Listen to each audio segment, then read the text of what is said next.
DPK news, तेवर वही, अंदाज नया।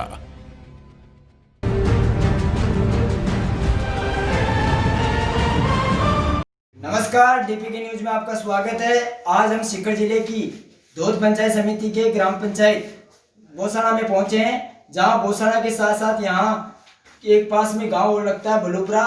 इन दो गांवों के करीबन 3500 से अधिक जो मतदाता हैं वो 6 तारीख को गांव की सरकार यानी कि गांव का मुखिया बनाने की अहम भूमिका निभाएंगे। तो आज हमारी खास मुलाकात है वो देवीलाल जाट के साथ हो रही है। तो देवीलाल जी, सर्वप्रथम आपका डीपीके न्यूज में स्वागत है। राम राम सर। देवीलाल जी, आप किन मुद्दों को लेकर के चुनाव मैदान में उतरे हो? मैं गांव की मूलभूत सुविधाओं को लेकर चुनाव मैदान में उतरा हूं। जो गांव की मूलभूत सुविधाएं हैं उनको मैं पूरा करने का प्रयास करूंगा। देवीलाल जी, इस समय गांव में एक सबसे बड़ी समस्या होती है, पंचायत राज जब से शुरू हुआ है तब से लोगों को यहाँ के यानी कि जो रास्ते हैं अन्य गांवों को जोड़ने वाले वो आज तक कटान में नहीं हो पाए। उनको आप किस प्रकार से प्राथमिकता देते हुए कार्य कराओगे?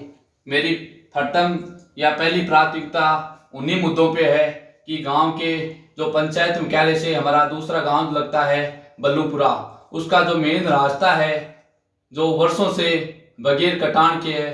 पहला काम मेरा यही है कि इस रास्ते को मैं कटान में करवा के रोड बनाने का प्रयास करूं और बल्लूपुरा और बोसाना को एक बंधन में जोड़ सकूं। जी देवीलाल जी, इसके बाद में आती है चिकित्सा की बात। गांव में है आज बड़े शहरों के रुख करना पड़ता है लोगों को, जिससे समय और धन दोनों की ज़्यादा नुकसान होता है। तो गांव में है चिकित्सा व्यवस्था बराबर नहीं होती, उसको लेकर के आप ग्राम पंचायत पर किस प्रकार से निस्तारण करोगे? इस मुद्दे पर भी हमें गहनता से चर्चा करके आगे अवगत कराएंगे, वह PSC बनवाने की प्रयास करेंगे। शिक्षा के क्षेत्र में ग्राम पंचायत स्तर पर आप कितना प्रयास कर सकोगे जहाँ से यहाँ के लोग हैं, यहाँ के जो बच्चे हैं उनको यही शिक्षा प्राप्त हो सके? देखिए, मैं खुद युवा हूँ, मेरी खुद की शिक्षा यही हुई है, तो मैं तो चाहता हूँ कि जो मुझे शिक्षा मिले उससे बेहतर शिक्षा देने का यहाँ पर प्रयास करूँ। आप जब युवा थे, आप जब ने यहाँ अध्ययन किया, उस समय आपको क्या क्या समस्या है जो ग्राम पंचायत स्तर पर वास्तव में उन समस्याओं का निस्तारण होना चाहिए? मैं सरकारी स्कूल में पढ़ा हुआ हूँ और वहाँ पे टीचर्स की समस्या थी, न खेलने कूदने का कोई मैदान था, न वहाँ पे खेलने कूदने का सामान मिलता था। तो उन युवाओं के लिए मेरा प्रथम प्रयास यही है कि खेल मैदान बनवाऊंगा स्कूल के लिए और बच्चों को अच्छी शिक्षा के साथ एक खेल के लिए भी हम आगे लाएंगे। देवीलाल जी, एक और समस्या होती है ग्राम पंचायत स्तरों पर कि गंदे पानी की बराबर निकासी नहीं हो पाती, ठीक है ना। उसके बाद में यहाँ हर बार नालियाँ बनती है लेकिन वो नालियाँ के सक्सेस नहीं हो पाती। तो इसलिए आप ऐसा क्या प्रस्ताव लाओगे जिससे जो गांव का जो गंदा पानी है वो गांव के बाहर निकले? इसके लिए हम मिलकर पंचायत से मिलके आगे से ज़्यादा बजट लाने का प्रयास करेंगे, क्योंकि गांव के पास में कोई ऐसी बड़े तालाब या कोई जोड़ नहीं है जिसमें हमारे गांव का गंदा पानी जा सके। कुछ दूरी ज़्यादा है, उस दूरी को हम पूरी करने के लिए आगे सरकार से दरख्वास्त करेंगे, प्रयास करेंगे, रिक्वेस्ट करेंगे सभी गांव वाले मिलके, ताकि इस गंदे पानी की निकासी पास के जोड़ में करवा सके। जी, आपके पिता है वो पूसाराम सेवदार इस समय ग्राम सेवा जो सहकारी समिति के अध्यक्ष हैं वर्तमान समय में, तो आप उस राजनीतिक कहाँ तक देखते हो कि यहाँ के लोगों को इस ग्राम सेवा सहकारी समिति का भी लाभ ज़्यादा से ज़्यादा मिले? मेरे पिताजी से पहले गांव में लगभग 50 के समथिंग लोगों ने सहकारी समिति से ऋण लिया था या सहकारी समिति से जुड़े हुए थे। मेरे पिताजी के अध्यक्ष बनने के बाद में 600 से ज़्यादा लोगों को सहकारी समिति से हमने जोड़ा है, सीधा उन लोगों को लाभ पहुंचाया है। तो मैं तो यही कह सकता हूं, अब देख लो आप भी 50 से 600 तक हमने पहुंचाया है। तो गाँव के लिए हम तो प्रयासरत पहले से ही थे और आगे भी रहेंगे। ग्राम पंचायत स्तर पर एक बहुत बड़ी समस्या चलती है कि जो केंद्र व राज्य सरकार की ओर से कई प्रकार की योजनाएं आती है, ठीक है ना, चाहे वो पेंशन योजना हो, चाहे आवासीय मकान की योजना हो, वो सही प्रकार से लाभार्थी तक पहुंच नहीं पाती, मतलब कि धरातल पे कार्य नहीं हो पाता।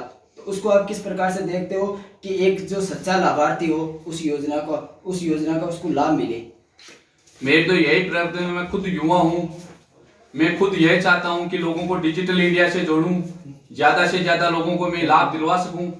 राज्य की योजना, उस हर योजना का मैं गांव के गरीब तबके तक उस योजना को पहुंचा सकूं, यही प्रयास है मेरा।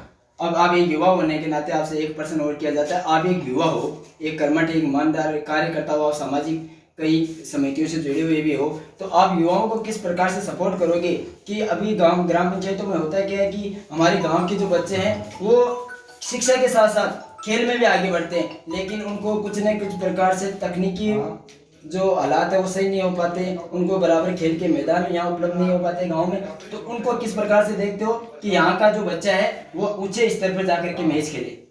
मेरी यही प्राथमिकता है कि मैं तो खुद युवा हूँ, मैं खुद खेल कूद में रुचि रखने वाला हूँ, मैं खुद क्रिकेट का एक अच्छा प्लेयर था, आज भी खेलता हूँ। तो मेरी तो पहली प्राथमिकता है, हम पहले भी गांव वालों के युवाओं के सहयोग से, ग्रामीणों के सहयोग से, आशीर्वाद से इस कार्य में लगे हुए हैं। हम रात से अच्छा बजट लाके स्कूल के मैदान में मैदान बनवाएंगे और मूलभूत सुविधाओं के साथ खेल के लिए एक अच्छा प्रयास करेंगे। आपके गांव में पेयजल व रोड लाइट की क्या व्यवस्था रहेगी जिससे यहाँ के लोगों को सुविधा उपलब्ध हो सके? पेयजल की समस्या एक बड़ी समस्या है हमारे गांव में भी और बलूपरा में, दोनों गांव में। तो उसके लिए मैं पहले भी प्रयासरत था और आगे पंचायत में ग्रामवासियों ने सबने मिलकर मुझे मौका दिया, तो बिल्कुल हम पहला प्रयास करेंगे कि गांव वालों को एक अच्छा व स्वच्छ पेयजल प्राप्त हो सके। मैं खुद खेल कूद में रुचि रखने वाला हूँ, मैं खुद क्रिकेट का एक अच्छा प्लेयर था, आज भी खेलता हूँ। तो मेरी तो पहली प्राथमिकता है, हम पहले भी गांव वालों के युवाओं के सहयोग से, ग्रामीणों के सहयोग से, आशीर्वाद से इस कार्य में लगे हुए हैं। हम रात से अच्छा बजट लाके स्कूल के मैदान में मैदान बनवाएंगे और मूलभूत सुविधाओं के साथ खेल के लिए एक अच्छा प्रयास करेंगे। आपके गांव में पेयजल व रोड लाइट की क्या व्यवस्था रहेगी जिससे यहाँ के लोगों को सुविधा उपलब्ध हो सके? पेयजल की समस्या एक बड़ी समस्या है हमारे गांव में भी और बलूपरा में, दोनों गांव में। तो उसके लिए मैं पहले भी प्रयासरत था और आगे पंचायत में ग्रामवासियों ने सबने मिलकर मुझे मौका दिया, तो बिल्कुल हम पहला प्रयास करेंगे कि गांव वालों को एक अच्छा व स्वच्छ पेयजल प्राप्त हो सके। हर बार नालियाँ बनती है लेकिन वो नालियाँ के सक्सेस नहीं हो पाती, तो इसलिए आप ऐसा क्या प्रस्ताव लाओगे जिससे जो गाँव का जो गंदा पानी है वो गाँव के बाहर निकले? इसके लिए हम मिलकर पंचायत से मिलके आगे से ज्यादा बजट लाने का प्रयास करेंगे, क्योंकि गांव के पास में कोई ऐसी बड़े तालाब या कोई जोड़ नहीं है जिसमें हमारे गांव का गंदा पानी जा सके। कुछ दूरी ज्यादा है, उस दूरी को हम पूरी करने के लिए आगे सरकार से दरख्वास्त करेंगे, प्रयास करेंगे, रिक्वेस्ट करेंगे सभी गांव वाले मिलके, ताकि इस गंदे पानी की निकासी पास के जोड़ में करवा सके। जी, आपके पिता है वो पूसाराम सेवदा इस समय ग्राम सेवा जो सहकारी समिति के अध्यक्ष हैं वर्तमान समय में, तो आप उस राजनीतिक कहाँ तक देखते हो कि यहाँ के लोगों को इस ग्राम सेवा सहकारी समिति का भी लाभ ज़्यादा से ज़्यादा मिले? मेरे पिताजी से पहले गांव में लगभग 50 के समथिंग लोगों ने सहकारी समिति से ऋण लिया था या सहकारी समिति से जुड़े हुए थे। मेरे पिताजी के अध्यक्ष बनने के बाद में 600 से ज़्यादा लोगों को सहकारी समिति से हमने जोड़ा है, सीधा उन लोगों को लाभ पहुंचाया है। तो मैं तो यही कह सकता हूं, अब देख लो आप भी 50 से 600 तक हमने पहुंचाया है। तो गांव के लिए हम तो प्रयासरत पहले से ही थे और आगे भी रहेंगे। ग्राम पंचायत स्तर पर एक बहुत बड़ी समस्या चलती है कि जो केंद्र व राज्य सरकार की ओर से कई प्रकार की योजनाएं आती है, ठीक है ना, चाहे वो पेंशन योजना हो, चाहे आवासीय मकान की योजना हो, वो सही प्रकार से लाभार्थी तक पहुंच नहीं पाती, मतलब कि धरातल पे कार्य नहीं हो पाता।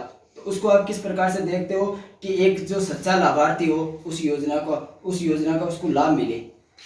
मेरी तो यही प्रयत्न है, मैं खुद युवा हूँ, मैं खुद यही चाहता हूँ कि लोगों को डिजिटल इंडिया से जोड़ूं, ज़्यादा से ज़्यादा लोगों को मैं लाभ दिलवा सकूं। राज्य की योजना, उस हर योजना का मैं गांव के गरीब तबके तक उस योजना को पहुंचा सकूं, यही प्रयास है मेरा।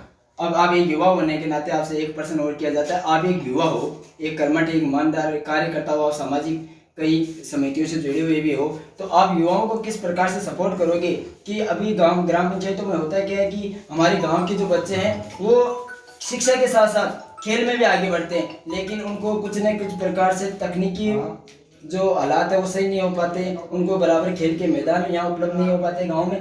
तो उनको किस प्रकार से देखते हो कि यहाँ का जो बच्चा है वो ऊंचे स्तर पर जाकर के मैच खेले? मेरी यही प्राथमिकता है कि मैं तो खुद युवा हूँ, मैं खुद खेल कूद में रुचि रखने वाला हूँ, मैं खुद क्रिकेट का एक अच्छा प्लेयर था, आज भी खेलता हूँ। तो मेरी तो पहली प्राथमिकता है, हम पहले भी गांव वालों के युवाओं के सहयोग से, ग्रामीणों के सहयोग से, आशीर्वाद से इस कार्य में लगे हुए हैं। हम रात से अच्छा बजट लाके स्कूल के मैदान में मैदान प्राप्त हो सके। कैमरामैन मोहम्मद वकील के साथ DPK न्यूज़ से धनसुख से।